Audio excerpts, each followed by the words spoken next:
And that's the Swedish part of the continent, I believe. And you can see the massive use of wind power. We've seen quite a bit of it. That looks more massive than anything I've seen so far. But there are others at various points, including directly off our starboard side here, right there, and more further up the coast, and a goodly number of them at this point. Look at the speed we're traveling at. It looks even more impressive when you're down on the lower deck.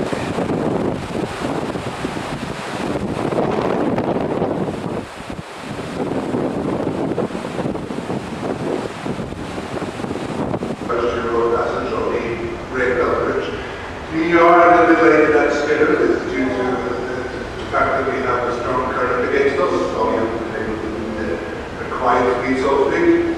So it looks like it's going to be all 1 hour from now, a little more than 1 hour from now before we pass under the bridge. But if you are on the upper decks, we will talk.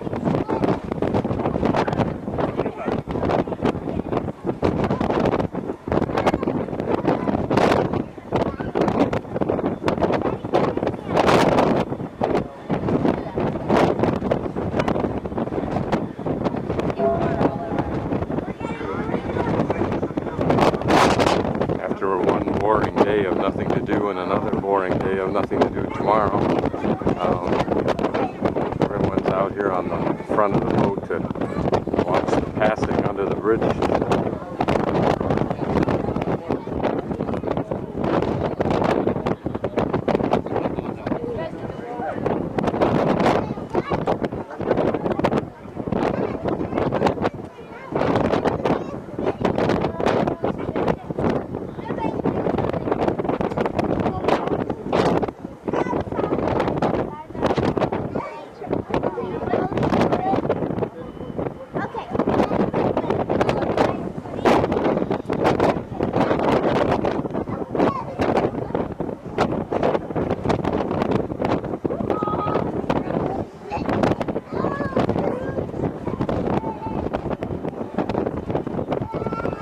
Highest spot. At least it doesn't look like the highest spot.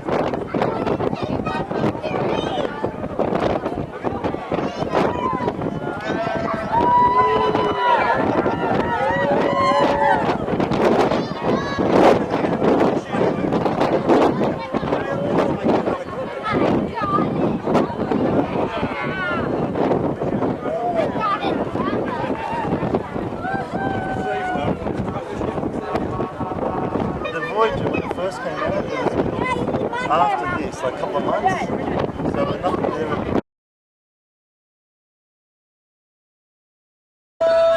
And if we look back beyond that, there's land.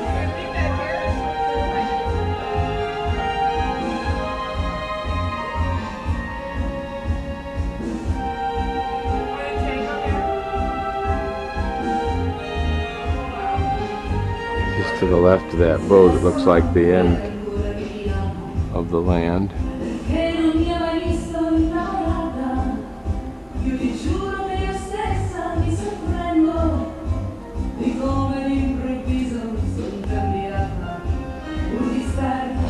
This is the second from last, assuming that we run tomorrow night, of the towel figures created by our stewards for our rooms. One was, if I can remember, there was I think a swan and an elephant and a rabbit and something else, and then this is the latest, and that's a monkey on this trapeze. 6:30 in the morning on the last full day that we're on the floating hotel, and it's foggy this morning. You can see, and it's windy, you can see the wind blowing the fog through this portion of the ship. It'll probably burn off. There's the slightest hint, I think, of a shadow. Back at the same place I was at 2:30 in the afternoon on the same day that I videoed the fog a few hours ago. Just a pretty clear day. Not much to see.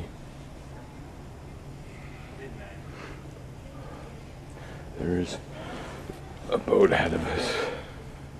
It's so windy that it's pretty chilly. But there's a boat way up there ahead of us that we will be passing somewhere in the next hour probably. It takes that long. We outspeed almost anything. We're slowly creeping up on this other boat. The last 2 days, of course, are kind of boring days because there's nothing to really do. The weather is just chilly enough that people don't sit outside. We got no more excursions to go on or look forward to, except for a few hours in London. And you've eaten yourself to death. Food for me has become an anathema. Well, we're catching up. We'll pass within about 10 minutes. Again, this reflects the boredom of the last days. What to do to kill the time until we get up early tomorrow morning and crank through the process of getting home. I don't know what that is. I think it may be a natural gas container, but I don't really know.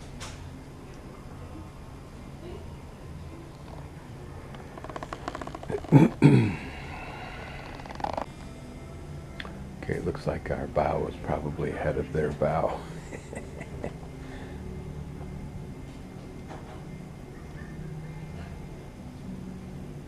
Interesting, if you were on the dock, how big that ship would look. But then when you're on the dock with this ship, it's very, very large.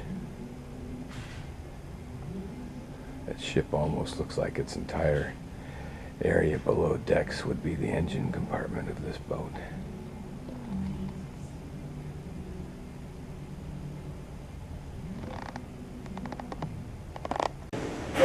Here's a map of our travels from here in London through here to Oslo, and then down through here to somewhere.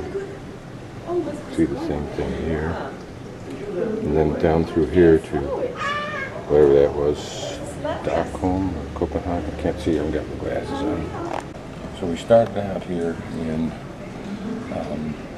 near London. There's London here. We started off here at Harwich, up through here to Oslo, and then skipping over to the other map, we got from Oslo down here and through this narrow gap, I guess, and then picked up the route here for a day at sea to Stockholm here, and then from Stockholm over to Helsinki, Finland, and from Helsinki, Finland into St. Petersburg for 2 days, and then the next day into Tallinn, which everyone loved, and then finally 2 days of travel back down through this area underneath the bridge between these 2 countries and up through here and back down here.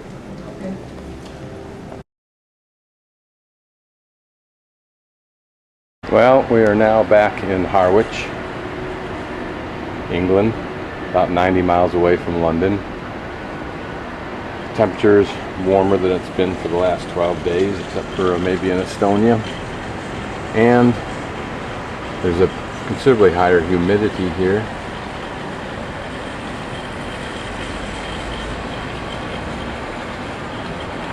People are beginning down below to get off the ship, get their bags, load up onto their buses to disperse to airports in London and so forth. All of those semis out there probably contain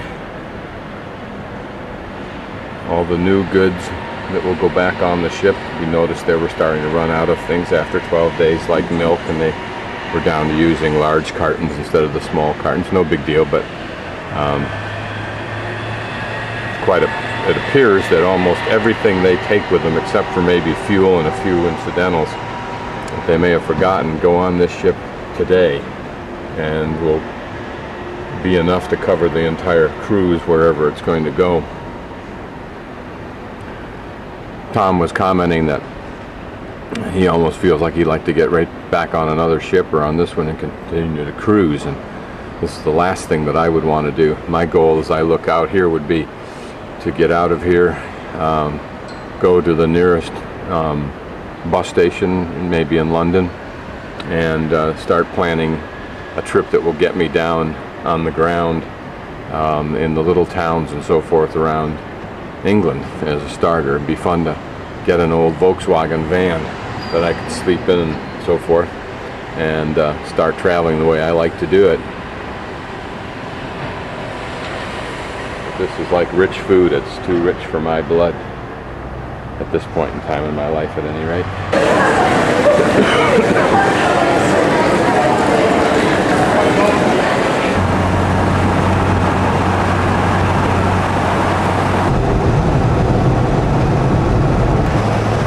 Now we've shifted from a regular 2-lane road to a freeway.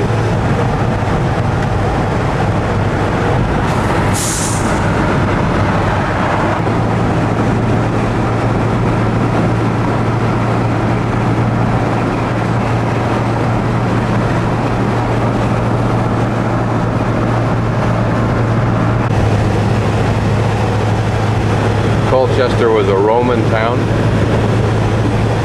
Remember, it's Monday morning, so there's normal workday activity.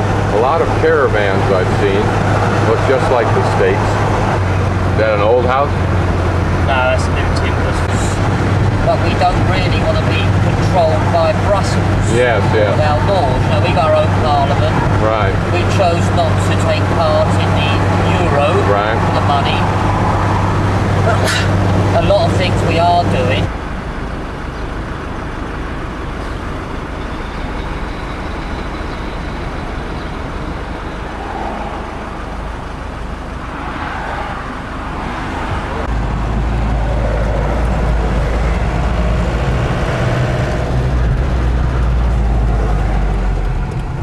Well, it sure is the bottleneck, isn't it? Yeah, it's clear now. Yeah.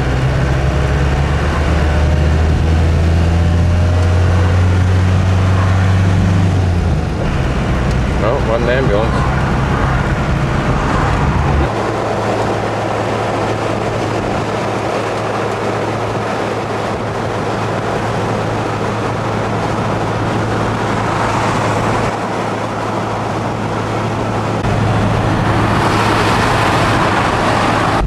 Oh, this one right here, eh? Yeah. Oh, yeah. Yeah, I love it. That's great.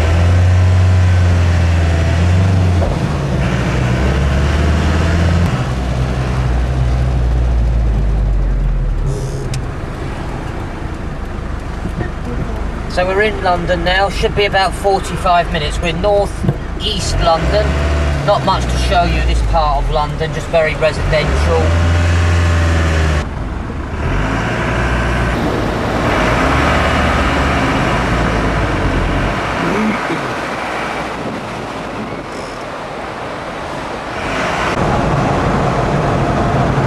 Cameras even in here. It's their office, it's like their barracks. And on the left, this building on the left,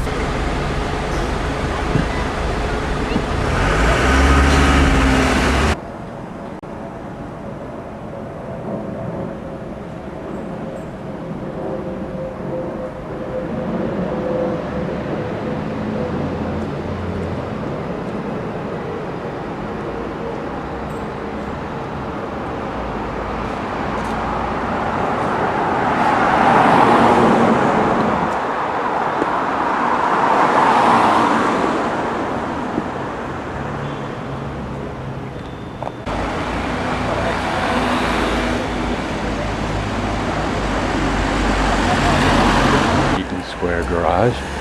established in 1930. This is the smart car.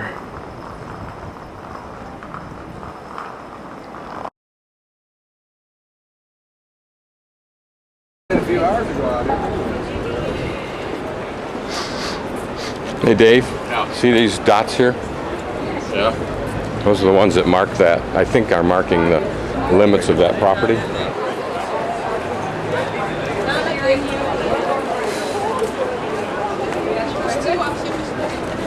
What?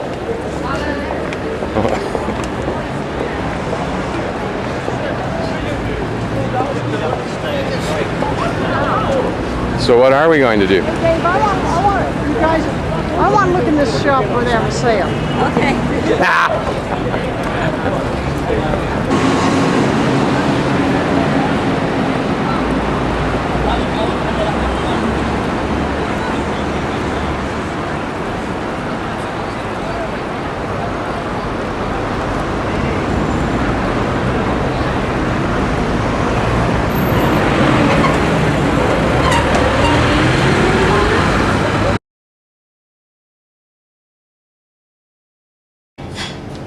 We had dinner last night that we were in London. Okay, we're early in the morning. Planes are coming in. I don't know if it's Heathrow or Harwich that they're going to. But we'll be there in a couple of hours. This is my same view that I had before out the back, but it's from a little bit higher on the absolute top floor, which is a heck of a hike. But once again, you can see how the people gain their privacy from what they do to the backyards of these $1 million, 20 or 30 foot wide apartment complexes.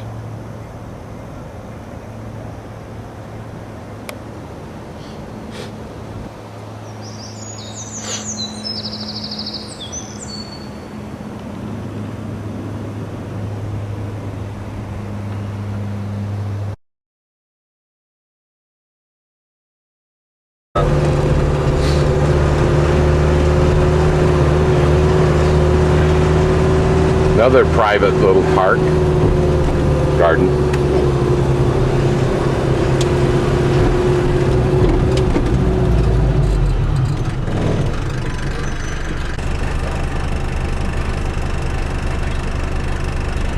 I think that's the Battle of Britain War Memorial.